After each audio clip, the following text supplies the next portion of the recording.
ਸਭ ਤੋਂ ਪਹਿਲਾਂ ਸਾਰੀ ਪ੍ਰੈਸ ਦਾ ਧੰਨਵਾਦ ਕਰਦੇ ਹਾਂ। ਅੱਜ 32 ਕਿਸਾਨ ਜਥੇਬੰਦੀਆਂ ਦੀ ਇੱਕ ਵਿਸ਼ੇਸ਼ ਮੀਟਿੰਗ ਕੀਤੀ ਗਈ। ਪੰਜਾਬ ਦੇ ਹਾਲਾਤਾਂ ਨੂੰ ਦੇਖਦਿਆਂ ਹੋਇਆਂ ਸਾਰੇ ਆਗੂ ਸਾਹਿਬਾਨ ਹਾਜ਼ਰ ਹੋਏ। ਅੱਜ ਸਾਡੇ ਨਾਲ ਜਿਨ੍ਹਾਂ ਦੀ ਅੱਜ ਦੀ ਮੀਟਿੰਗ ਦੀ ਪ੍ਰਧਾਨਗੀ ਸਰਦਾਰ ਜੰਗਬੀਰ ਸਿੰਘ ਚੌਹਾਨ ਜੀ ਨੇ ਕੀਤੀ, ਉਹਨਾਂ ਦੇ ਨਾਲ ਸਰਦਾਰ ਕੁਲਵੰਤ ਸਿੰਘ ਸੰਧੂ ਜੀ, ਮਨਜੀਤ ਸਿੰਘ ਜੀ ਰਾਏ, ਕਿਰਪਾ ਸਿੰਘ ਜੀ ਨੱਥੂਵਾਲਾ, ਲਖਵਿੰਦਰ ਸਿੰਘ ਖਾਲਸਾ, ਮੁਕੇਸ਼ ਚੰਦਰ ਜੀ और रमिंदर सिंह जी पटियाला, ये सारे अज नाल ने। हुण मैं बेनती करांगा सरदार जंगबीर सिंह जी चौहान ਜਿਹੜੇ ਅੱਜ ਦੇ 32 ਕਿਸਾਨ ਜਥੇਬੰਦੀਆਂ ਦੇ ਵਿੱਚ ਸਰਬਸੰਮਤੀ ਨਾਲ ਫੈਸਲੇ ਹੋਏ ਨੇ, ਉਹ ਆਪ ਜੀ ਨੂੰ ਪਲੇ ਕਰਨਗੇ। ਵਾਹਿਗੁਰੂ ਜੀ ਕਾ ਖਾਲਸਾ, ਵਾਹਿਗੁਰੂ ਜੀ ਕੀ ਫਤਿਹ। अपने परिचय से करना जी सर, ठीक है। जंगवीर सिंह चौहान प्रधान दुआबा किसान कमेटी। ਅੱਜ ਜਿੰਨੇ ਵੀ ਮੀਡੀਆ ਵਾਲੇ ਸਾਡੇ ਪੱਤਰਕਾਰ ਵੀਰ ਆਏ ਆ, ਸਾਰਿਆਂ ਦਾ ਬਹੁਤ ਬਹੁਤ ਧੰਨਵਾਦ। ਸਾਡੀ 32 ਕਿਸਾਨ ਜਥੇਬੰਦੀਆਂ ਦੀ ਅੱਜ ਮੀਟਿੰਗ ਕਜਾਰੀਆ ਹਾਲ ਦੇ ਵਿੱਚ ਦਫ਼ਤਰ ਦੇ ਵਿੱਚ ਹੋਈ ਆ। ਜੋ ਵੀ ਪੰਜਾਬ ਦੇ ਵਿੱਚ ਕੋਈ ਵੀ ਘਟਨਾਵਾਂ ਚੱਲਦੀਆਂ ਸੀ ਉਹਨਾਂ ਤੇ ਸਾਰੀਆਂ ਤੇ ਵਿਚਾਰ ਕੀਤਾ ਗਿਆ। ਜਿਸ ਤਰ੍ਹਾਂ ਪਿਛਲੇ ਦਿਨੀ ਸੁਖਬੀਰ ਸਿੰਘ ਬਾਦਲ ਨੇ ਦੇ ਉਸ ਬਿਆਨ ਨੂੰ ਬੜੇ ਗੰਭੀਰਤਾ ਦੇ ਨਾਲ ਨੋਟਿਸ ਦੇ ਵਿੱਚ ਲਿਆ ਕਿ ਉਹਨਾਂ ਸੰਯੁਕਤ ਮੋਰਚੇ ਨੂੰ ਧਮਕੀ ਦਿੱਤੀ ਹੈ ਕਿ ਜੇ ਮੈਂ ਇੱਕ ਇਸ਼ਾਰਾ ਕਰ ਦੇਵਾਂ ਤਾਂ ਸਵਾਲ ਵਾਲੇ ਲੱਭਣਗੇ ਨਹੀਂ, ਜਿਹੜੇ ਸਵਾਲ ਜਵਾਬ ਕਰਦੇ ਆ ਉਹ ਲੱਭਣਗੇ ਨਹੀਂ। 32 ਕਿਸਾਨ ਜਥੇਬੰਦੀਆਂ ਨੇ ਸਰਕਾਰ ਬਾਦਲ ਦੇ ਇਸ ਬਿਆਨ ਦੀ ਸਖਤ ਸ਼ਬਦਾਂ ਦੇ ਵਿੱਚ ਜਿਹੜੀ ਆ ਨਿੰਦਿਆ ਕੀਤੀ ਆ ਕਿ ਕਿਹਾ ਕਿ ਸੰਯੁਕਤ ਕਿਸਾਨ ਮੋਰਚਾ ਉਹਨਾਂ ਦੀਆਂ ਗਿੱਦੜ ਧਮਕੀਆਂ ਤੋਂ ਨਹੀਂ ਡਰਦਾ। ਸਾਨੂੰ ਪੰਜਾਬ ਦੇ ਮਾਹੌਲ ਨੂੰ ਖਰਾਬ ਹੋਣ ਤੋਂ ਬਚਾਉਣ ਦੀ ਚਿੰਤਾ ਆ, ਕਿਉਂਕਿ ਅਸੀਂ ਪੰਜਾਬ ਦਾ ਮਾਹੌਲ ਜਿਹੜਾ ਖਰਾਬ ਕਰਨਾ ਨਹੀਂ ਚਾਹੁੰਦੇ। ਬਾਦਲ ਆਪਣੀ ਜ਼ੁਬਾਨ ਤੇ ਭਾਸ਼ਾ ਉੱਪਰ ਲਗਾਮ ਲਾਉਣ, ਕਿਉਂਕਿ ਜੇ ਇਹੋ ਜਿਹੀ ਭਾਸ਼ਾ ਵਰਤਣਗੇ ਤਾਂ ਸੰਯੁਕਤ ਕਿਸਾਨ ਮੋਰਚੇ ਨੂੰ ਬਹੁਤ ਵੱਡੀ ਢਾਲ ਲੱਗੂਗੀ, ਇਸ ਅੰਦੋਲਨ ਨੂੰ ਬਹੁਤ ਵੱਡੀ ਢਾਲ ਲੱਗੂਗੀ। ਅਸੀਂ ਤਾਂ ਸਾਰੀਆਂ ਰਾਜਨੀਤਿਕ ਪਾਰਟੀਆਂ ਨੂੰ ਇਹ ਅਪੀਲ ਕਰਦੇ ਹਾਂ ਕਿ ਜਿਹੜੀਆਂ ਆਪਣੀਆਂ ਰੈਲੀਆਂ ਆ ਉਹ ਬੰਦ ਕਰ ਦੇਣ। ਪਿੰਡਾਂ ਵਾਲੇ ਜਿੰਨੇ ਵੀ ਸਾਡੇ ਕਿਸਾਨ ਤੇ ਮਜ਼ਦੂਰ ਵੀਰ ਆ ਉਹਨਾਂ ਨੂੰ ਵੀ ਅਪੀਲ ਕਰਦੇ ਹਾਂ ਕਿ ਇਹਨਾਂ ਸਿਆਸੀ ਲੋਕਾਂ ਦੀਆਂ ਰੈਲੀਆਂ ਦੇ ਵਿੱਚ ਜਾਣਾ ਤੁਸੀਂ ਬੰਦ ਕਰ ਦਿਓ। ਨਾਲ ਦੀ ਨਾਲ ਮੋਗੇ ਵਿੱਚ ਜੋ ਕਿਸਾਨਾਂ ਦੇ ਉੱਪਰ ਤਸ਼ੱਦਦ ਹੋਇਆ ਆ, ਇੱਕ ਭਾਰੀ ਲਾਠੀ ਚਾਰਜ ਹੋਇਆ, ਸਾਡੀਆਂ ਜਥੇਬੰਦੀਆਂ ਵੱਲੋਂ ਸਖਤ ਨੋਟਿਸ ਲੈਂਦਿਆਂ ਇਹ ਫੈਸਲਾ ਕੀਤਾ ਕਿ ਇੱਕ ਤਾਂ ਪਹਿਲਾਂ ਉਹਨਾਂ ਦੀ ਅਸੀਂ ਨਿੰਦਿਆ ਕਰਦੇ ਹਾਂ ਕਿ ਜਿਹੜਾ ਇਹ ਲਾਠੀ ਚਾਰਜ ਹੋਇਆ। ਪੰਜਾਬ ਸਰਕਾਰ ਨੂੰ ਚੇਤਾਵਨੀ ਦਿੱਤੀ ਗਈ ਕਿ ਮੋਗਾ, ਮਾਛੀਵਾੜਾ ਤੇ ਹੋਰ ਥਾਵਾਂ ਤੇ ਕਿਸਾਨਾਂ ਵਿਰੁੱਧ ਦਰਜ ਕੀਤੇ ਕੇਸ ਤੁਰੰਤ ਵਾਪਸ ਲੈ ਲਏ ਜਾਣ। 5 ਸਤੰਬਰ ਨੂੰ ਮੁਜ਼ੱਫਰਨਗਰ ਦੀ ਜਿਹੜੀ ਆ ਮਹਾ ਰੈਲੀ ਹੋਣ ਜਾ ਰਹੀ ਹੈ।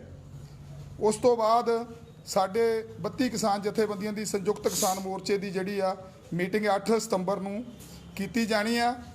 ਉਹਨਾਂ ਵੱਲੋਂ ਸਖਤ ਕਦਮ ਚੁੱਕਣ ਦੇ ਜਿਹੜੇ ਅਸੀਂ ਐਲਾਨ ਕਰਾਂਗੇ। ਉਸ ਮੀਟਿੰਗ ਦੇ ਵਿੱਚ ਐਕਸ਼ਨ ਜਿਹੜਾ ਆ ਅਸੀਂ ਕਰਾਂਗੇ। ਜੇਕਰ ਸਰਕਾਰ ਨੇ ਇਹ ਜਿਹੜੇ ਪਰਚੇ ਦਰਜ ਕੀਤੇ ਆ ਉਹ ਵਾਪਸ ਨਾ ਲਏ, ਉਸ ਮੀਟਿੰਗ ਦੇ ਵਿੱਚ ਅਸੀਂ ਜਿਹੜਾ ਐਕਸ਼ਨ ਦਾ ਐਲਾਨ ਕੀਤਾ ਜਾਵੇਗਾ, ਜਿਹਦੀ ਕਿ ਪੰਜਾਬ ਸਰਕਾਰ ਜਿਹੜੀ ਆ ਜ਼ਿੰਮੇਵਾਰ ਹੋਵੇਗੀ।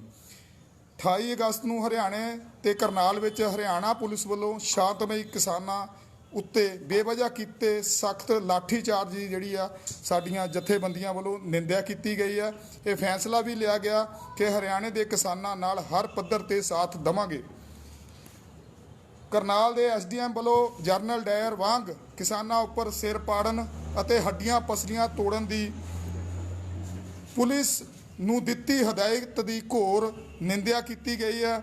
ਚੇਤਾਵਨੀ ਦਿੱਤੀ ਗਈ ਹੈ ਕਿ ਹਰਿਆਣਾ ਸਰਕਾਰ ਇਸ ਤਰ੍ਹਾਂ ਦੇ ਜਾਬਰ ਅਫਸਰ ਤੇ ਪੁਲਿਸ ਦੇ ਦੋਸ਼ੀ ਅਧਿਕਾਰੀਆਂ ਵਿਰੁੱਧ ਧਾਰਾ 302 ਅਧੀਨ ਕਤਲ ਦਾ ਮਾਮਲਾ ਜਿਹੜਾ ਦਰਜ ਕਰੇ। ਹਰਿਆਣੇ ਦੀਆਂ ਜਥੇਬੰਦੀਆਂ ਜੋ ਵੀ ਫੈਸਲਾ ਕਰਨਗੀਆਂ, ਕਿਸਾਨ ਮੋਰਚਾ ਉਹਨਾਂ ਦੀ ਪਿੱਠ ਪਿੱਛੇ ਪੂਰੀ ਤਾਕਤ ਨਾਲ ਖੜਾ ਹੋਵੇਗਾ ਤੇ ਉਹਨਾਂ ਦਾ ਸਾਥ ਦੇਵੇਗਾ। ਮੀਟਿੰਗ ਵਿੱਚ ਇਹ ਵੀ ਅਸੀਂ ਫੈਸਲਾ ਲਿਆ ਸਰਬਸੰਮਤੀ ਨਾਲ ਕਿ ਪੰਜਾਬ ਸਰਕਾਰ ਕਿਸਾਨਾਂ ਤੋਂ ਉਹਨਾਂ ਦੀਆਂ ਜ਼ਮੀਨਾਂ ਦੀਆਂ ਫਰਦਾਂ ਜਿਹੜੀਆਂ ਮੰਗ ਰਹੀਆਂ ਜਮ੍ਹਾਂਬੰਦੀਆਂ ਪੋਰਟਲ ਦੇ ਉੱਪਰ ਚੜਾਉਣਾ ਚਾਹੁੰਦੀ ਹੈ ਤੇ ਮੰਗ ਕਰ ਰਹੀ ਹੈ ਕਿ ਕਿਸਾਨਾਂ ਨਾਲ ਸਰਕਾਰ ਜਿਹੜਾ ਧੱਕਾ ਕਰ ਰਹੀ ਆ। ਅਸੀਂ ਇਹ ਵੀ ਮੰਗ ਕੀਤੀ ਹੈ ਕਿ ਜਿਹੜਾ ਸਰਕਾਰ ਆ ਕਿਸਾਨਾਂ ਨਾਲ ਧੱਕਾ ਨਾ ਕਰੇ, ਇਹ ਜਿਹੜੀਆਂ ਫਰਦਾਂ ਇਹ ਪੋਰਟਲ ਦੇ ਉੱਪਰ ਨਾ ਚੜਾਵੇ। ਅਸੀਂ ਸਾਰੇ ਕਿਸਾਨਾਂ ਨੂੰ ਅਪੀਲ ਕੀਤੀ ਆ ਕਿ ਕੋਈ ਵੀ ਕਿਸਾਨ ਇਹਨਾਂ ਨੂੰ ਆਪਣੀਆਂ ਫਰਦਾਂ ਨਾ ਜਮ੍ਹਾਂ ਕਰਾਵੇ, ਇਹਨਾਂ ਨੂੰ ਅਮਲੀ ਰੂਪ ਜਿਹੜਾ ਨਾ ਦਿੱਤਾ ਜਾਵੇ। ਕੋਈ ਵੀ ਕਿਸਾਨਾਂ ਨੂੰ ਅਮਲੀ ਰੂਪ ਵਿੱਚ ਬਹੁਤ ਮੁਸੀਬਤਾਂ ਆਉਣਗੀਆਂ, ਇਸ ਲਈ ਪੰਜਾਬ ਦੇ ਕਿਸਾਨਾਂ ਨੂੰ ਕਿਹਾ ਆ ਕਿ ਉਹ ਆਪਣੀਆਂ ਜਮ੍ਹਾਂਬੰਦੀਆਂ ਫਰਦਾਂ ਜਿਹੜੀਆਂ ਨਾ ਦਿੱਤੀਆਂ ਜਾਣ ਤੇ ਨਾ ਉਹ ਜਿਹੜਾ ਜਮ੍ਹਾਂ ਕਰਾਈਆਂ ਜਾਣ। ਜੇਕਰ ਸਰਕਾਰ ਨੇ ਇਸ ਵਜ੍ਹਾ ਕਰਕੇ ਕਿਸਾਨਾਂ ਨੂੰ ਤੰਗ ਪਰੇਸ਼ਾਨ ਕੀਤਾ ਤਾਂ ਕਿਸਾਨ ਮੋਰਚਾ ਇਸ ਦਾ ਸਖਤੀ ਨਾਲ ਜਿਹੜਾ ਵਿਰੋਧ ਕਰੇਗਾ। ਇਸ ਦੇ ਨਾਲ ਜਿੰਨੀਆਂ ਵੀ ਸਮਾਜਿਕ ਤੇ ਧਾਰਮਿਕ ਜਥੇਬੰਦੀਆਂ ਇਸ ਅੰਦੋਲਨ ਦਾ ਸਾਥ ਦੇ ਰਹੀਆਂ ਸੀ, ਪਹਿਲਾਂ ਤੋਂ ਹੀ ਜਿਹੜੇ ਸਰਕਾਰ ਵੱਲੋਂ ਉਹਨਾਂ ਤੇ ਝੂਠੇ ਪਰਚੇ ਤੇ ਕੇਸ ਦਰਜ ਕਰਕੇ ਉਹਨਾਂ ਨੂੰ ਡਰਾਇਆ ਤੇ ਧਮਕਾਇਆ ਜਾ ਰਿਹਾ ਸੀ। ਇਸੇ ਤਰ੍ਹਾਂ ਪਿਛਲੇ ਦਿਨੀ ਸ਼੍ਰੀ ਅਕਾਲ ਤਖਤ ਸਾਹਿਬ ਦੇ ਸਾਬਕਾ ਜਥੇਦਾਰ ਜਸਵੀਰ ਸਿੰਘ ਜੀ ਰੋਡੇ, ਜਿਹੜੇ ਇਸ ਮੋਰਚੇ ਦੇ ਵਿੱਚ ਉਹਨਾਂ ਨੇ ਦਵਾਈਆਂ ਦਾ ਲੰਗਰ ਵੀ ਲਗਾਇਆ ਹੋਇਆ ਤੇ ਉਸ ਤਰ੍ਹਾਂ ਵੀ ਲੰਗਰ ਲਗਾਇਆ ਹੋਇਆ, ਉਹਨਾਂ ਦੇ ਬੇਟੇ ਗੁਰਮੁਖ ਸਿੰਘ ਬਰਾੜ ਜੋ ਕਿ ਅਜੀਤ ਅਖਬਾਰ ਦੇ ਅੱਜ ਦੀ ਆਵਾਜ਼ ਦੇ ਐਡੀਟਰ ਹਨ, ਜਿਸ ਨੂੰ ਪਿਛਲੀ ਦਿਨੀ ਪੰਜਾਬ ਸਰਕਾਰ ਵੱਲੋਂ ਕੇਂਦਰ ਦੇ ਇਸ਼ਾਰੇ ਤੇ ਪ੍ਰੈਸ ਨੂੰ ਦਬਾਉਣ ਦੇ ਇਰਾਦੇ ਨਾਲ ਅੰਦੋਲਨਕਾਰੀਆਂ ਦੀ ਮਦਦ ਕਰ ਰਹੀ ਪ੍ਰੈਸ ਨੂੰ ਪਰੇਸ਼ਾਨ ਕਰਨ ਤੇ ਝੂਠੇ ਕੇਸਾਂ ਵਿੱਚ ਫਸਾਉਣ ਦੀ ਨਿੰਦਿਆ ਕਰਦੇ ਹਾਂ ਤੇ ਪੁਰਜ਼ੋਰ ਸ਼ਬਦਾਂ 'ਚ ਮੰਗ ਕਰਦੇ ਹਾਂ ਕਿ ਇਸ ਦੀ ਜੁਡੀਸ਼ੀਅਲ ਜਾਂਚ ਕੀਤੀ ਜਾਵੇ। ਜਦੋਂ ਵੀ ਕਿਸੇ ਨੇ ਵੀ ਸਮਾਜਿਕ ਧਾਰਮਿਕ ਜਥੇਬੰਦੀਆਂ ਨੇ ਇਸ ਅੰਦੋਲਨ ਦੇ ਪ੍ਰਤੀ ਕੋਈ ਮਦਦ ਕਰਨ ਦੀ ਕੋਸ਼ਿਸ਼ ਕੀਤੀ ਹੈ ਤੇ ਉਹਨਾਂ ਨੂੰ ਡਰਾ ਧਮਕਾ ਕੇ ਜਿਹੜਾ ਉਹਨਾਂ ਤੇ ਝੂਠੇ ਪਰਚੇ ਦਰਜ ਕੀਤੇ ਜਾਂਦੇ ਆ। ਤੇ ਮੈਂ ਬਹੁਤ ਵਿਸਤਾਰ ਦੇ ਨਾਲ ਨਾ ਜਾਵਾਂ, ਮੇਰੇ ਨਾਲ ਕੁਲਵੰਤ ਸਿੰਘ ਜੀ ਸੰਧੂ ਆ, ਮੈਂ ਉਹਨਾਂ ਨੂੰ ਬੇਨਤੀ ਕਰਦਾ ਕਿ ਉਹ ਇਸ ਬਾਰੇ ਚੰਗੀ ਤਰ੍ਹਾਂ ਚਾਨਣਾ ਪਾਉਣ। ਮੈਂ ਕੁਲਵੰਤ ਸਿੰਘ ਸੰਧੂ ਜੀ, ਜਨਰਲ ਸਕੱਤਰ ਜਮਹੂਰੀ ਕਿਸਾਨ ਸਭਾ। ਜਿਵੇਂ ਸਾਡੇ ਅੱਜ ਦੀ ਮੀਟਿੰਗ ਦੇ ਪ੍ਰਧਾਨ ਜੰਗਵੀਰ ਜੀ ਨੇ ਵਿਸਥਾਰ ਨਾਲ ਦੱਸਿਆ ਵੀ ਅਸੀਂ ਕੀ ਪਾਸ ਕੀਤਾ। ਮੁੱਖ ਤੌਰ ਤੇ ਅਸੀਂ ਇਸ ਜਿਹੜਾ ਦਿੱਲੀ ਦੇ ਵਿਰੋਧ ਤੇ ਅੰਦੋਲਨ ਚੱਲ ਰਿਹਾ, ਇਹਨੂੰ 10ਵਾਂ ਮਹੀਨਾ ਹੋ ਗਿਆ ਜੀ। ਪੰਜਾਬ ਵਿੱਚ ਚੱਲਦੇ ਨੂੰ ਲਗਭਗ 1.25 ਸਾਲ ਹੋ ਗਿਆ, 16ਵਾਂ ਮਹੀਨਾ ਚੱਲਦਾ। ਅਸੀਂ ਜਿਹੜੀ ਸਿਆਸੀ ਪਾਰਟੀਆਂ, ਹਲੇ ਇਲੈਕਸ਼ਨ ਐਲਾਨ ਵੀ ਨਹੀਂ ਹੋਈ ਪੰਜਾਬ ਦੇ ਵਿੱਚ। ਹਾਲੇ ਚੋਣ ਕਮਿਸ਼ਨ ਨੇ ਪਰਸੋਂ ਹੀ ਕਿਹਾ ਵੀ ਜੇ EVM ਨਾ ਪਹੁੰਚੀਆਂ ਤੇ ਮੈਂ ਅਸਮਰਥ ਹਾਂ ਇਲੈਕਸ਼ਨ ਕਰਾਉਣ ਤੋਂ। ਸਰਕਾਰ ਕੀ ਸੋਚਦੀ ਕੀ ਨਹੀਂ ਸੋਚਦੀ। ਪਰ ਅਜੀਬ ਗੱਲ ਇਹ ਆ ਵੀ ਜਿਸ ਵੇਲੇ ਟੋਟਲ ਕਿਸਾਨੀ ਤੇ ਮਜ਼ਦੂਰਾਂ ਤੇ ਛੋਟੇ ਦੁਕਾਨਦਾਰਾਂ, ਛੋਟੇ ਕਾਰਖਾਨੇਦਾਰਾਂ ਤੇ ਕੰਜ਼ਿਊਮਰ ਤੇ ਜਿੰਨੇ ਖਪਤਕਾਰ ਆ ਉਹਨਾਂ ਤੇ ਇਹਦੇ ਨਾਲ ਇਹਨਾਂ ਕਾਨੂੰਨਾਂ ਦੇ ਨਾਲ ਬੇਰੁਜ਼ਗਾਰੀ ਵਿੱਚ ਵੀ ਵਾਧਾ ਹੋਣਾ, ਉਹਦੇ ਲਈ ਜਿਹੜਾ ਮੋਰਚਾ ਲੋਕ ਅੰਦੋਲਨ ਦੇ ਤੌਰ ਤੇ ਚੱਲ ਰਿਹਾ, ਸਾਡਾ ਸਾਰਿਆਂ ਦਾ ਧਿਆਨ ਇਹ ਆ ਵੀ ਜੇ ਇਹ ਕਾਨੂੰਨ ਲਾਗੂ ਹੋ ਗਏ ਤੇ ਵੋਟਾਂ ਵਿੱਚੋਂ ਚੋਣਾਂ ਸਰਕਾਰਾਂ ਬਦਲ ਕੇ ਕੀ ਲਵਾਂਗੇ ਅਸੀਂ। ਇਹ ਪਹਿਲਾਂ ਸਭ ਤੋਂ ਸਾਡੀ ਨਸਲਾਂ ਫਸਲਾਂ ਦੀ ਜਿਹੜੀ ਆ ਆਉਣ ਵਾਲੇ ਭਵਿੱਖ ਦੀ ਲੜਾਈ ਆ, ਪਹਿਲਾਂ ਇਹਦੇ ਵਾਸਤੇ ਲੜਿਆ ਜਾਵੇ। ਅਸੀਂ ਸਾਰੀਆਂ ਪਾਰਟੀਆਂ ਨੂੰ ਪਹਿਲਾਂ ਅਪੀਲ ਕਰ ਚੁੱਕੇ ਹਾਂ ਵੀ ਜਿੰਨਾ ਚਿਰ ਤੱਕ ਇਲੈਕਸ਼ਨਾਂ ਦਾ ਐਲਾਨ ਨਹੀਂ ਹੁੰਦਾ ਉਹਨਾਂ ਚਿਰ ਤੱਕ ਉਹ ਆਪਣੀ ਕਾਰਨਰ ਮੀਟਿੰਗਾਂ ਕਰ ਲੈਣ, ਇਨਡੋਰ ਮੀਟਿੰਗਾਂ ਕਰ ਲੈਣ, ਖੁੱਲ੍ਹੀਆਂ ਵੱਡੀਆਂ ਰੈਲੀਆਂ ਕਰਕੇ ਭਾਈਚਾਰਕ ਵੰਡ ਪਾਉਣੀ, ਪਿੰਡਾਂ ਵਿੱਚ ਲੋਕਾਂ ਦੇ ਆਪਸੀ ਪਾੜੇ ਪਾਉਣੇ, ਕਾਂਗਰਸੀ ਅਕਾਲੀ ਆਪ ਦੇ ਨਾਂ 'ਤੇ ਜਾਂ ਕਾਂਗਰਸ ਦੇ ਨਾਂ 'ਤੇ ਵੰਡ ਪਾਉਣੀ, ਉਹ ਇਸ ਮੋਰਚੇ ਦਾ ਨੁਕਸਾਨ ਪਹੁੰਚਦਾ ਇਸ ਨਾਲ। ਅਸੀਂ ਅੱਜ ਵੀ ਉਹਨਾਂ ਨੂੰ ਜਿਹੜੀਆਂ ਮੱਲੋ-ਮੱਲੀ ਬਹੁਤੇ ਕਾਹਲੇ ਪਏ ਆ ਵੀ ਸ਼ਾਇਦ ਕਿਸਾਨ ਅੰਦੋਲਨ ਦੇ ਵਿੱਚੋਂ ਕੋਈ ਨਵੀਂ ਪਾਰਟੀ ਨਾਲ ਨਿਕਲਿਆ ਹੋਵੇ, ਨੱਠ ਭੱਜ ਪਈ ਆ, ਕਾਹਲੀ ਪਈ ਆ। ਅਸੀਂ ਬੜਾ ਦਲੀਲ ਨਾਲ ਦੱਸ ਚੁੱਕੇ ਹਾਂ ਵੀ ਸਾਡਾ ਕਿਸਾਨਾਂ ਦਾ ਅੰਦੋਲਨ ਕਿਸਾਨੀ ਮੰਗਾਂ ਲਈ ਆ, ਜਿਹੜੀਆਂ ਮੰਗਾਂ ਲੋਕਾਂ ਨਾਲ ਸੰਬੰਧਿਤ ਆ, ਜਿਹੜੀਆਂ ਮੰਗਾਂ ਖਪਤਕਾਰਾਂ ਨਾਲ ਸੰਬੰਧਿਤ ਆ, ਜਿਹੜੀਆਂ ਮੰਗਾਂ ਦੇ ਨਾਲ ਆਮ ਲੋਕਾਂ ਨੇ ਵੀ ਸਾਡੀ ਬਹੁਤ ਵੱਡੀ ਸਹਾਇਤਾ ਦਿੱਤੀ ਆ। ਇੰਟਰਨੈਸ਼ਨਲ ਪੱਧਰ 'ਤੇ ਮਦਦ ਹੋਈ ਆ। ਦੁਨੀਆ ਭਰ ਦਾ ਸਭ ਤੋਂ ਲੰਬਾ, ਵਿਸ਼ਾਲ ਤੇ ਸ਼ਾਂਤਮਈ ਅੰਦੋਲਨ ਹੋ ਨਿਬੜਿਆ ਏ, ਜਿਹੜੀ ਹਰ ਪੱਖ ਤੋਂ ਹਮਾਇਤ ਹੁੰਦੀ ਆ। ਉਹਨਾਂ ਨੂੰ ਅੱਜ ਫਿਰ ਅਸੀਂ ਕਿਹਾ ਵੀ ਮੋਗੇ ਤੋਂ ਪਹਿਲਾਂ ਮਾਛੀਵਾੜੇ ਦੇ ਵਿੱਚ ਸੁਖਬੀਰ ਬਾਦਲ ਦੀ ਅਗਵਾਈ ਦੇ ਵਿੱਚ ਜਿਹੜੇ SOI ਦੇ ਕੁਛ ਲੋਕ ਆ, ਗਰਮ ਖੂਨ ਕਹਿੰਦੇ ਆ ਆਪਣੇ ਆਪ ਦਾ, ਉਹਨਾਂ ਨੇ ਮੋਗੇ 'ਚ ਵੀ ਸ਼ਰਾਰਤ ਉਹਨਾਂ ਨੇ ਸ਼ੁਰੂ ਕੀਤੀ। ਮਾਛੀਵਾੜੇ ਤਾਂ ਉਹ ਆਪਣੀ ਡੈਸਟੀਨੇਸ਼ਨ 'ਤੇ ਪਹੁੰਚ ਨਹੀਂ ਸਕੇ। ਮੋਗੇ ਦੇ ਵਿੱਚ ਪ੍ਰਸ਼ਾਸਨ ਨੇ ਗੱਲ ਕੀਤੀ ਸੀ ਕਿ ਜਿਹੜੇ ਅੰਦੋਲਨਕਾਰੀ ਕਿਸਾਨ ਆ ਉਹਨਾਂ ਦੇ ਨਾਲ ਸਵਾਲ ਜਵਾਬ ਦਾ ਟਾਈਮ ਦੇਵਾਂਗੇ, ਪਰ ਬਾਅਦ ਦੇ ਵਿੱਚ ਜਾਂ ਉਹ ਸ਼੍ਰੋਮਣੀ ਅਕਾਲੀ ਦਲ ਦੇ ਪ੍ਰਧਾਨ ਮੁੱਕਰ ਗਏ ਜਾਂ ਪ੍ਰਸ਼ਾਸਨ ਨੇ ਕੋਸ਼ਿਸ਼ ਨਹੀਂ ਕੀਤੀ। ਉਲਟਾ SOI ਵਾਲਿਆਂ ਨੇ ਇੱਟ ਵੱਟੇ ਮਾਰਨੇ ਸ਼ੁਰੂ ਕੀਤੇ, ਜਿਹਦੇ ਨਾਲ ਮੁੜ ਕੇ ਪੁਲਿਸ ਨੇ ਵਾਟਰ ਕੈਨਨ ਦੀ ਵਰਤੋਂ ਕੀਤੀ, ਇੱਟਾਂ ਵੱਟਿਆਂ ਦੀ ਮਦਦ ਕੀਤੀ, ਜ਼ੋਰ ਲਾਇਆ ਤੇ ਕਿਸਾਨਾਂ ਨੂੰ ਬੜਾ ਜ਼ਖਮੀ ਕੀਤਾ। ਉਹਨੂੰ ਅਸੀਂ ਕੰਡੈਮ ਕਰਦੇ ਹਾਂ, ਸਾਰੀ 18 ਜਥੇਬੰਦੀਆਂ ਪੰਜਾਬ ਦੀਆਂ। ਤੇ ਨਾਲ ਦੀ ਨਾਲ ਇਹ ਸਰਕਾਰ ਨੂੰ ਵਾਰਨਿੰਗ ਇਹ ਦਿੱਤੀ ਆ ਵੀ 8 ਤਰੀਕ ਤੱਕ ਜਿਹੜੇ ਸਾਡੇ ਤੇ ਕੇਸ ਦਰਜ ਹੋਏ ਆ ਪੰਜਾਬ 'ਚ ਕਿਸੇ ਵੀ ਥਾਂ ਤੇ, ਜਾਂ ਹਰਿਆਣਾ ਸਰਕਾਰ ਦੇ ਹਰਿਆਣੇ 'ਚ ਕੀਤੇ ਆ ਜਾਂ ਦਿੱਲੀ ਸਰਕਾਰ ਨੇ ਦਿੱਲੀ ਕੀਤੇ ਆ, ਉਹ 8 ਤਰੀਕ ਤੱਕ ਕੇਸ ਵਾਪਸ ਲੈਣ, ਨਹੀਂ ਤਾਂ 8 ਤਰੀਕ ਨੂੰ ਅਸੀਂ ਮੀਟਿੰਗ ਕਰਕੇ ਕੋਈ ਹੋਰ ਵੱਡੇ ਐਕਸ਼ਨ ਦਾ ਐਲਾਨ ਕਰਾਂਗੇ। ਇਹਦੇ ਨਾਲ ਹੀ 5 ਤਰੀਕ ਨੂੰ ਜਿਹੜਾ ਮੁਜ਼ੱਫਰਪੁਰ ਦੀ ਰੈਲੀ ਹੋ ਰਹੀ ਆ, ਜਿਹੜੀ ਲਾਮਸਾਰ ਰੈਲੀ ਹੋਊਗੀ, ਉਹਦੀਆਂ ਬੜੀਆਂ ਤਿਆਰੀਆਂ ਜ਼ੋਰਾਂ 'ਤੇ ਹੋ ਰਹੀਆਂ। ਅੱਜ ਸਾਰੀਆਂ ਜਥੇਬੰਦੀਆਂ ਦੇ ਝੰਡੇ ਉੱਥੇ ਪਹੁੰਚ ਰਹੇ ਆ। ਉਹ ਸਾਰਿਆਂ ਵੱਲੋਂ ਸਾਂਝੀ ਰੈਲੀ ਹੋਣੀ ਆ। ਅਤੇ ਜਿਹੜਾ ਆਉਣ ਵਾਲਾ ਭਾਰਤ ਬੰਦ ਦਾ ਸੱਦਾ ਆ, ਜਿਹਦੇ ਵਿੱਚ ਤੁਹਾਡੇ ਤੋਂ ਵੀ ਅਸੀਂ ਸਹਿਯੋਗ ਦੀ ਮੰਗ ਕਰਾਂਗੇ ਕਿ ਇਹਨੂੰ ਪ੍ਰਾਪੇਗੰਡਾ ਕਰਨ ਦੀ ਕੋਸ਼ਿਸ਼ ਕਰੋ। ਇਹ ਇੱਕ ਲਾਮਿਸਾਲ ਭਾਰਤ ਬੰਦ ਹੋਊਗਾ, ਜਿਹੜੇ ਪਹਿਲਿਆਂ ਨਾਲੋਂ ਕਿਤੇ ਵਿਸ਼ਾਲ ਹੋਊਗਾ, ਕਿਉਂਕਿ 20 ਸੂਬਿਆਂ ਦੀਆਂ ਜਥੇਬੰਦੀਆਂ 'ਚ ਹਿੱਸਾ ਲਿਆ। ਹੁਣ ਮੈਂ ਬੇਨਤੀ ਕਰਦਾ, ਸਾਡੇ ਮਨਜੀਤ ਸਿੰਘ ਰਾਏ ਜੀ ਆ, ਜਿਹੜੇ ਸਾਡੇ ਮੁੱਖ ਆਗੂ ਆ BKU ਦੁਆਬਾ ਦੇ, ਉਹ ਗੱਲ ਕਰਨ।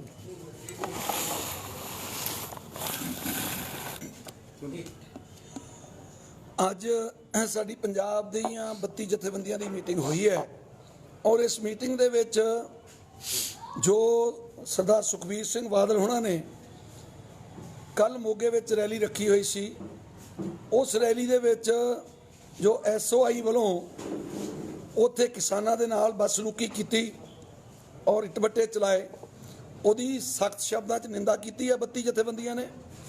ਔਰ ਇੱਕ ਜਿਹੜਾ ਸੁਖਬੀਰ ਜੀ ਦਾ ਬਿਆਨ ਹੋਣਾ ਕਿ ਅਸੀਂ ਇਸ਼ਾਰਾ ਕਰਾਂਗੇ ਤੇ ਇਹ ਲੱਭਣਗੇ ਵੀ ਨਹੀਂ, ਉਹਦੀ ਵੀ ਸਖਤ ਸ਼ਬਦਾਂ 'ਚ ਨਿੰਦਾ ਕਰਦੇ ਹਾਂ ਔਰ ਸੁਖਬੀਰ ਜੀ ਨੂੰ ਚੈਲੰਜ ਕਰਦੇ ਹਾਂ ਕਿ ਸੁਖਬੀਰ ਜੀ, ਜੇ ਸੰਯੁਕਤ ਮੋਰਚੇ ਨੇ ਕੋਈ ਕਾਲ ਦੇਤੀ ਤੇ ਪੰਜਾਬ 'ਚ ਖੜਨਾ ਔਖਾ ਹੋ ਜਾਏਗਾ ਤੁਹਾਨੂੰ। ਇਸ ਕਰਕੇ ਇਹਨਾਂ ਰੈਲੀਆਂ ਤੋਂ ਬਾਅਦ ਆ ਜਾਓ। ਇਹ ਇਕੱਲਾ ਪੰਜਾਬ ਤੁਸੀਂ ਹੀ ਨਹੀਂ ਲੁੱਟ ਕੇ ਲੈ ਜਾਣਾ। ਇਸ ਇਰਾਦੇ ਨਾਲ ਕਿ ਸਾਨੂੰ ਇੰਝ ਲੱਗ ਰਿਹਾ ਕਿ BJP ਦੇ ਇਸ਼ਾਰੇ ਤੇ ਤਾਂ ਨਹੀਂ ਕਿਤੇ ਕਰ ਰਹੇ, ਇਹ ਜਿਹੜੀਆਂ ਤੁਸੀਂ ਰੈਲੀਆਂ ਸ਼ੁਰੂ ਕਰ ਦਿੱਤੀਆਂ ਨੇ। ਸੋ ਇਸ ਕਰਕੇ ਉਹਨਾਂ ਨੂੰ ਤਾੜਨਾ ਕਰਦੇ ਆ, ਇਹ ਰੈਲੀਆਂ ਬਿਲਕੁਲ ਬੰਦ ਕਰ ਦਿਓ।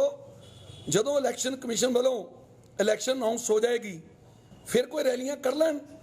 ਉਸ ਤੋਂ ਪਹਿਲਾਂ ਜੇ ਕੋਈ ਰੈਲੀਆਂ ਕਰਦੇ ਨੇ ਤਾਂ ਫਿਰ ਇਹ ਲੱਗ ਰਿਹਾ ਸਾਨੂੰ ਕਿ ਪੰਜਾਬ ਦਾ ਮਾਹੌਲ ਖਰਾਬ ਕਰਨ ਦੇ ਵਿੱਚ ਸ਼੍ਰੋਮਣੀ ਅਕਾਲੀ ਦਲ ਔਰ ਸੁਖਬੀਰ ਬਾਦਲ ਦਾ ਵੱਡਾ ਹੱਥ ਹੋਏਗਾ। ਸੋ ਇਹ ਜਿਹੜੀਆਂ ਵੀ, ਇਕੱਲੇ ਮੈਂ ਸੁਖਬੀਰ ਬਾਦਲ ਉਹਨਾਂ ਨੂੰ ਨਹੀਂ ਕਹਿੰਦਾ, ਜਿਹੜੀਆਂ ਵੀ ਰਾਜਨੀਤਿਕ ਪਾਰਟੀਆਂ, ਚਾਹੇ ਕਾਂਗਰਸ ਹੋਵੇ, ਚਾਹੇ ਅਕਾਲੀ ਦਲ ਹੋਵੇ, ਚਾਹੇ ਆਮ ਆਦਮੀ ਹੋਵੇ, ਕੋਈ ਵੀ ਪਾਰਟੀ ਹੋਵੇ, ਜਿਹੜੀਆਂ ਪੰਜਾਬ ਦੇ ਵਿੱਚ ਰੈਲੀਆਂ ਕਰਨਗੇ, ਪੰਜਾਬ ਦਾ ਮਾਹੌਲ ਖਰਾਬ ਕਰਨ ਦੀ ਕੋਸ਼ਿਸ਼ ਕਰਨਗੇ, ਇਲੈਕਸ਼ਨ ਅਨਾਉਂਸ ਹੋਣ ਤੋਂ ਪਹਿਲਾਂ ਕੋਈ ਵੀ ਰੈਲੀ ਨਾ ਕੀਤੀ ਜਾਵੇ। ਸੈਕੰਡ, ਜਿਹੜਾ ਹਰਿਆਣੇ ਵਾਲੇ ਸਾਥੀਆਂ ਤੇ ਤਸ਼ੱਦਦ ਕੀਤਾ ਹਰਿਆਣਾ ਗਵਰਨਮੈਂਟ ਨੇ ਕਰਨਾਲ ਦੇ ਵਿੱਚ, ਉਹਦੀ ਵੀ ਸਖਤ ਸ਼ਬਦਾਂ 'ਚ ਨਿੰਦਾ ਕਰਦੇ ਹਾਂ।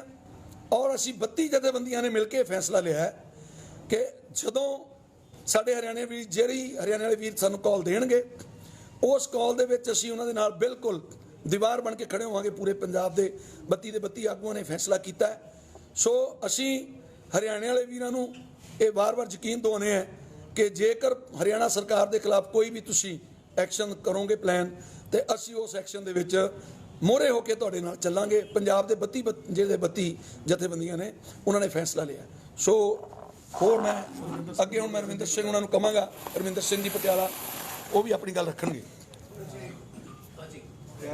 ਪਿਆਰੇ ਦੋਸਤੋ, ਮੋਗਾ ਪ੍ਰਸ਼ਾਸਨ ਨੂੰ ਔਰ ਪੰਜਾਬ ਸਰਕਾਰ ਨੂੰ ਅਸੀਂ 8 ਤਰੀਕ ਤੱਕ ਦਾ ਸਮਾਂ ਦਿੰਦੇ ਆ ਕਿ ਉਹ ਮੋਗੇ ਦੇ ਵਿੱਚ ਜਾਂ ਮਾਛੀਵਾੜੇ ਦੇ ਵਿੱਚ ਜਾਂ ਹੋਰ ਥਾਵਾਂ ਤੇ ਜਿਹੜੇ ਵੀ ਇਸ ਕਿਸਾਨ ਅੰਦੋਲਨ 'ਚ ਕਿਸਾਨਾਂ ਤੇ ਕੇਸ ਦਰਜ ਕੀਤੇ ਨੇ, ਉਹਨਾਂ ਨੂੰ ਉਹ ਵਾਪਸ ਲਵੇ। ਨਹੀਂ ਤਾਂ 8 ਤਰੀਕ ਦੀ ਮੀਟਿੰਗ ਤੋਂ ਬਾਅਦ ਲਾਜ਼ਮੀ ਤੌਰ ਤੇ ਅਗਲੇ ਵੱਡੇ ਸੰਘਰਸ਼ ਦਾ ਜਿਹੜਾ ਉਹ ਐਲਾਨ ਕੀਤਾ ਜਾਊਗਾ।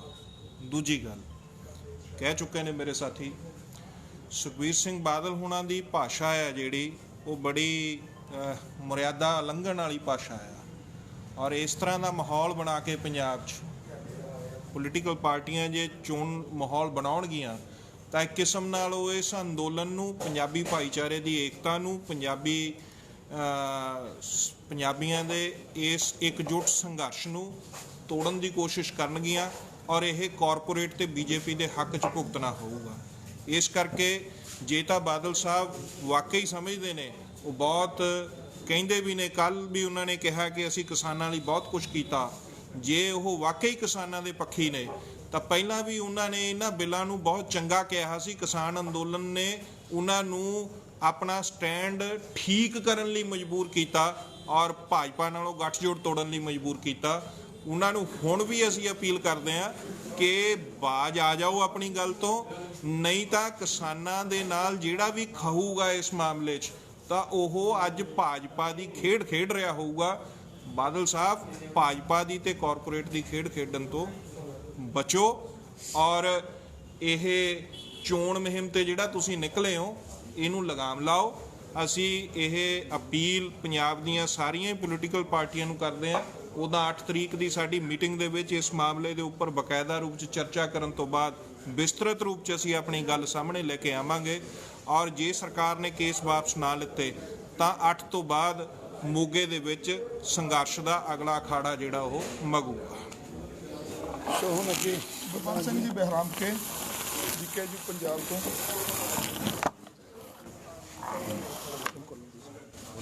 ਸੋ ਅੱਜ ਦੀ ਜੋ 32 ਕਿਸਾਨ ਜਥੇਬੰਦੀਆਂ ਦੀ ਮੀਟਿੰਗ ਵਿੱਚ ਫੈਸਲੇ ਲੈ ਗਏ ਨੇ, ਮੇਰੇ ਸਾਥੀਆਂ ਨੇ ਸਾਰਾ ਕੁਝ ਦੱਸਿਆ। ਕਿਉਂਕਿ ਪੰਜਾਬ ਦੇ ਹਾਲਾਤ ਖਰਾਬ ਕਰਨ ਦੇ ਵਿੱਚ ਜਿਹੜੀਆਂ ਸਿਆਸੀ ਪਾਰਟੀਆਂ ਨੇ ਉਹਨਾਂ ਦਾ ਬਹੁਤ ਵੱਡਾ ਹੱਥ ਹੈ। ਅੱਜ ਜਿਵੇਂ ਮੋਗੇ ਦੇ ਵਿੱਚ ਕਾਂਡ ਹੋਇਆ, ਮਾਛੀਵਾੜੇ ਦੇ ਵਿੱਚ ਕਿਸਾਨਾਂ ਦੇ ਉੱਪਰ ਬੇਵਜ੍ਹਾ ਨਜਾਇਜ਼ ਪਰਚੇ ਪਾਏ ਗਏ, ਹੋਰ ਜਿਹੜੇ ਬਹੁਤ ਸਾਰੇ ਇਦਾਂ ਦੇ ਸਿਆਸਤਦਾਨ ਲੋਕਾਂ ਨੇ ਜਿਹੜੇ ਬਹਿਰੂਪੀਏ ਬਣ ਕੇ ਇਹ ਸਾਰਾ ਕੁਝ ਕਰਦੇ ਪਏ ਨੇ। ਅਸੀਂ ਇਹਨਾਂ ਦੀ ਘੋਰ ਸ਼ਬਦਾਂ ਵਿੱਚ ਨਿੰਦਿਆ ਕਰਦੇ ਹਾਂ ਤੇ ਆਉਣ ਵਾਲੇ ਸਮੇਂ ਦੇ ਵਿੱਚ ਇਹ ਆਪਣੀਆਂ ਗੱਲਾਂ ਤੋਂ ਬਾਜ਼ ਆਉਣ। ਜੇ ਇਹ ਕਿਸਾਨਾਂ ਦੇ ਹਿਤੈਸ਼ੀ ਨੇ ਤੇ ਪ੍ਰਤੈਸ਼ੀ ਬਣ ਕੇ ਦਿਖਾਉਣ ਕਿਵੇਂ ਹਿਤੈਸ਼ੀ ਬਣਦੇ ਨੇ। ਇਹ ਤਾਂ ਇੱਕ ਪਾਸੇ ਆਪਣੀ ਜਾਣੀ ਕਿ ਵੀ ਕਾਰਵਾਈ ਨੂੰ ਆਪਣੀ ਇਹ ਸਾਰੀ ਕੁਝ ਵੱਡਾ ਕਰਨ ਵਾਸਤੇ ਤੁਲੇ ਹੋਏ ਨੇ। ਇਹਨਾਂ ਲੋਕਾਂ ਨੇ ਸ਼ੁਰੂ ਤੋਂ ਲੈ ਕੇ ਕਿਸਾਨਾਂ ਦੇ ਹਿਤੈਸ਼ੀ ਨਹੀਂ ਬਣੇ ਹੈਗੇ, ਸ਼ੁਰੂ ਤੋਂ ਲੈ ਕੇ ਕਿਸਾਨਾਂ ਦਾ ਨੁਕਸਾਨ ਕੀਤਾ ਹੈਗਾ। ਇਸ ਪਰੋਂ ਅੱਜ ਅਹਿਮ ਫੈਸਲੇ ਲੈ ਗਏ ਨੇ ਕਿ ਇਹ ਆਪਣੀਆਂ ਰੈਲੀਆਂ ਬੰਦ ਕਰਨ, ਇਸ ਕੰਮ ਤੋਂ ਬਾਜ਼ ਆਉਣ ਔਰ ਪੰਜਾਬ ਦੇ ਮਾਹੌਲ ਨੂੰ ਕ੍ਰੀਏਟ ਨਾ ਕਰਨ। ਕਿਉਂਕਿ ਪਹਿਲਾਂ 84 ਦੇ ਮਾਹੌਲ ਵਿੱਚੋਂ ਅਸੀਂ ਬਹੁਤ ਕੁਝ ਵੇਖਿਆ, ਬਹੁਤ ਕੁਝ ਦੇਖਣ ਨੂੰ ਮਿਲਿਆ, ਉੱਥੋਂ ਮਸਾਂ ਅਸੀਂ ਬਚ ਕੇ ਲੰਘੇ ਹੋਏ ਹਾਂ। ਪਰ ਦੁਬਾਰਾ ਫੇਰ ਇਹ ਪੰਜਾਬ ਦੇ ਮਾਹੌਲ ਨੂੰ ਖਰਾਬ ਕਰਨਾ ਚਾਹੁੰਦੇ ਨੇ। ਅਸੀਂ ਪੁਰਜ਼ੋਰ ਅਪੀਲ ਕਰਦੇ ਹਾਂ ਕਿ ਇਸ ਤਰ੍ਹਾਂ ਦੀ ਭਾਸ਼ਾ ਨਾ ਵਰਤਣ ਜਿਹੜੀਆਂ ਪੰਜਾਬ ਦੇ ਮਾਹੌਲ ਨੂੰ ਖਰਾਬ ਕਰਨ। ਚੰਗੀ ਭਾਸ਼ਾ ਵਰਤ ਕੇ ਚੰਗੇ ਲੋਕਾਂ ਨਾਲ ਜੁੜ ਕੇ ਇਸ ਪੰਜਾਬ ਨੂੰ ਖੁਸ਼ਹਾਲ ਬਣਾਉਣ ਦਾ ਸਾਡਾ ਫਰਜ਼ ਬਣਦਾ ਹੈ, ਨਾ ਕਿ ਪੰਜਾਬ ਨੂੰ ਬਰਬਾਦ ਕਰਨ ਦਾ ਫਰਜ਼ ਬਣਦਾ ਹੈ। ਮੇਰੇ ਸਾਥੀ ਸਰਦਾਰ ਕਿਰਪਾ ਸਿੰਘ ਉਹ ਆਪਣੀ ਗੱਲ ਰੱਖਣਗੇ। ਸਾਥੀਓ, ਇੱਕ ਪੰਜਾਬ ਦੇ ਵਿੱਚ ਕਾਫੀ ਦਿਨਾਂ ਦਾ ਮਾਹੌਲ ਬਣਾਇਆ ਜਾ ਰਿਹਾ, ਡਰਾਇਆ ਜਾ ਰਿਹਾ ਕਿ ਇਹ ਰਾਸ਼ਟਰਪਤੀ ਰਾਜ ਲਾਗੂ ਹੋ ਜਾਊਗਾ। ਸੋ ਅਸੀਂ ਇਸ ਸਮੇਂ ਦਾ ਸੰਯੁਕਤ ਮੋਰਚਾ ਵੀ ਗੱਲ ਮੰਨਦਾ ਹੈ ਕਿ ਪਹਿਲੀ ਗੱਲ ਤਾਂ ਇਹ ਭਾਜਪਾ ਦੀ ਜਿਹੜੀ ਸੋਚੀ ਸਮਝੀ ਚਾਲ ਹੈ, ਇਹ ਲੋਕਲ ਪਾਰਟੀਆਂ ਜਿਹੜੀਆਂ ਸਾਡੀਆਂ ਕਾਂਗਰਸ, ਅਕਾਲੀ ਦਲ, ਖਾਸ ਕਰਕੇ ਅਕਾਲੀ ਦਲ ਜੋ ਰੈਲੀਆਂ ਕਰ ਰਿਹਾ ਉਸ ਵੱਲ ਪੰਜਾਬ ਨੂੰ ਧੱਕ ਰਿਹਾ। ਪਹਿਲੀ ਗੱਲ ਤਾਂ ਉਹ ਧੱਕ ਰਿਹਾ। ਜੇ ਕਿਤੇ ਰਾਸ਼ਟਰਪਤੀ ਰਾਜ ਲਾਗੂ ਹੁੰਦਾ ਤਾਂ ਉਹਦਾ ਮਤਲਬ ਕਿ ਸਿੱਧੀ ਸੈਂਟਰ ਦੀ ਤਾਕਤ ਉੱਥੇ ਆਊਗੀ, ਪਰ ਉਹਦੇ ਨਾਲ ਕੋਈ ਫਰਕ ਨਹੀਂ ਪੈਂਦਾ। ਹਰਿਆਣੇ ਦੇ ਵਿੱਚ ਅੱਜ ਹਰਿਆਣੇ ਦੀ ਗੱਲ ਕਰੀਏ, ਭਾਜਪਾ ਦੀ ਗੌਰਮੈਂਟ ਹੈ। ਭਾਜਪਾ ਦੀ ਗੌਰਮੈਂਟ ਦਾ ਮਤਲਬ ਖੱਟੜ ਦੀ ਸਰਕਾਰ ਸਿੱਧੀ ਸੈਂਟਰ ਦੇ ਅਧੀਨ ਚੱਲਦੀ ਪਈ ਹੈ। ਇੱਕ ਹਿਸਾਬ ਦਾ ਇਹ ਵੀ ਰਾਸ਼ਟਰਪਤੀ ਰਾਜ ਹੀ। ਜੇ ਇੱਥੋਂ ਦੇ ਲੋਕ ਲੜ ਸਕਦੇ ਨੇ, ਖੱਟੜ ਸਰਕਾਰ ਦੇ ਖਿਲਾਫ ਲੜਨ ਵਾਲੇ ਲੋਕਾਂ ਨੂੰ ਕੋਈ ਫਰਕ ਨਹੀਂ ਪੈਂਦਾ। ਜੇ ਪੰਜਾਬ ਦੇ ਵਿੱਚ ਇਹੋ ਜਿਹਾ ਮਾਹੌਲ ਸਰਕਾਰਾਂ ਆਪ ਕ੍ਰੀਏਟ ਕਰ ਦਿੰਦੀਆਂ, ਸਾਨੂੰ ਡਰਨ ਦੀ ਕੋਈ ਲੋੜ ਨਹੀਂ। ਲੜਨ ਵਾਲੇ ਤੇ ਸੰਘਰਸ਼ ਕਰਨ ਵਾਲੇ ਲੋਕ ਜਿਹੜੇ ਹੁੰਦੇ ਆ ਉਹ ਕਦੇ ਇਹਨਾਂ ਗੱਲਾਂ ਦੀ ਪਰਵਾਹ ਨਹੀਂ ਕਰਦੇ ਹੁੰਦੇ। ਸੋ ਇੱਕ ਤਾਂ ਨੰਬਰ ਇਹ ਸੀ ਕਿ ਸਾਨੂੰ ਕਿਸੇ ਪਾਸੇ ਘਬਰਾਉਣ ਦੀ ਲੋੜ ਨਹੀਂ। ਜੇ ਰਾਸ਼ਟਰਪਤੀ ਦਾ ਇਹੋ ਜਿਹਾ ਰਾਜ ਦਾ ਮਾਹੌਲ ਸਰਕਾਰਾਂ ਬਣਾਉਂਦੀਆਂ, ਉਸ ਦੀਆਂ ਜ਼ਿੰਮੇਵਾਰ ਜਿਹੜੀਆਂ ਲੋਕਲ ਪਾਰਟੀਆਂ ਹੋਣਗੀਆਂ। ਔਰ ਨੰਬਰ 2 ਤੇ ਜਿਹੜਾ ਮੇਰੇ ਸਾਥੀਆਂ ਨੇ ਦੱਸਿਆ ਸੀ, ਇੱਕ ਮਤਾ ਪਾਸ ਕੀਤਾ ਕਿ ਜਿਹੜੇ ਪੰਜਾਬ ਦੇ ਨੌਜਵਾਨਾਂ ਨੂੰ ਸਰਕਾਰ ਪਰੇਸ਼ਾਨ ਕਰਕੇ ਸੈਂਟਰ ਗੌਰਮੈਂਟ ਦੀ ਸ਼ਹਿ ਤੇ ਪੰਜਾਬ ਗੌਰਮੈਂਟ, ਜਿਵੇਂ ਸਰਦਾਰ ਗੁਰਮੁਖ ਸਿੰਘ ਬਰਾੜ ਨੂੰ ਪਿਛਲੇ ਦਿਨੀ ਗ੍ਰਿਫਤਾਰ ਕੀਤਾ ਗਿਆ, ਅਸੀਂ ਉਸ ਦੀ ਵੀ ਨਿਖੇਧੀ ਕਰਦੇ ਹਾਂ। ਔਰ ਸਰਕਾਰ ਨੂੰ ਇਹ ਚੇਤਾਵਨੀ ਦਿੰਦੇ ਹਾਂ ਕਿ ਜਿਹੜੇ ਝੂਠੇ ਜਿਹੜੇ ਤੁਸੀਂ ਕੇਸ ਪਾ ਕੇ ਅੰਦੋਲਨ ਨੂੰ ਪਿਛਾਂਹ ਧੱਕਣ ਦੀ ਕੋਸ਼ਿਸ਼ ਕਰਦੇ, ਤੁਹਾਡੀਆਂ ਕਦੀ ਕਾਮਯਾਬ ਅਸੀਂ ਨਹੀਂ ਹੋਣ ਦਿਆਂਗੇ। ਧੰਨਵਾਦ। ਅੰਤ ਵਿੱਚ ਸਾਰੀ ਪ੍ਰੈਸ ਦਾ ਬਹੁਤ ਬਹੁਤ ਧੰਨਵਾਦ। ਸਵਾਲ ਜਵਾਬ ਕਰ ਲਓ ਜੀ। ਹਾਂਜੀ, ਪ੍ਰੈਸ ਨੂੰ ਕੋਈ ਸਵਾਲ ਜਵਾਬ ਕਰਨਾ? ਕੋਈ ਸਵਾਲ ਪੁੱਛਿਆ ਕੋਈ ਨਹੀਂ, ਸੰਧੂ ਸਾਹਿਬ ਬੋਲੇਗਾ ਕੋਈ ਨਹੀਂ, ਜਿਸੇ ਮਰਜ਼ੀ ਪੁੱਛੋ। ਚਲੋ ਤੁਸੀਂ ਪੁੱਛੋ ਤੁਸੀਂ फाइनल कर लेंगे। 3 सवाल है जी। एक तो कल जो नागल गांव बिल्कुल आपके पास ही, इसमें पंचायत हुई है, एक किसान से रास्ता मांगने के लिए आंदोलन चल रहा है। उन्होंने कहा है कि रास्ता आंदोलन 5 तारीख को पंचायत होनी है, तो गांव ने उनको मना कर दिया कि हम किसानों के साथ हैं, तो फिर भी पंचायत कर रहे हैं और एक मुख्यमंत्री को मांग पत्र दे रहे हैं। इसी तरह से देखते ताकि टकराव की स्थिति न बढ़े और आपकी भी पंचायत का मतलब हमारा संयुक्त मोर्चे का भी और पंजाब की जथेबंदियों के ये विचार है कि ये जो कानून बने हैं, मैं पहले बोल चुका हूँ, जितने किसानों के लिए ख़तरनाक है, कंज्यूमर के लिए उससे भी ज़्यादा ख़तरनाक है। छोटे दुकानदारों के लिए, छोटे कारखानों के लिए। और ये इससे पहले किरत कानून लागू करके 8 घंटे की दिहाड़ी 12 घंटे कर दी है।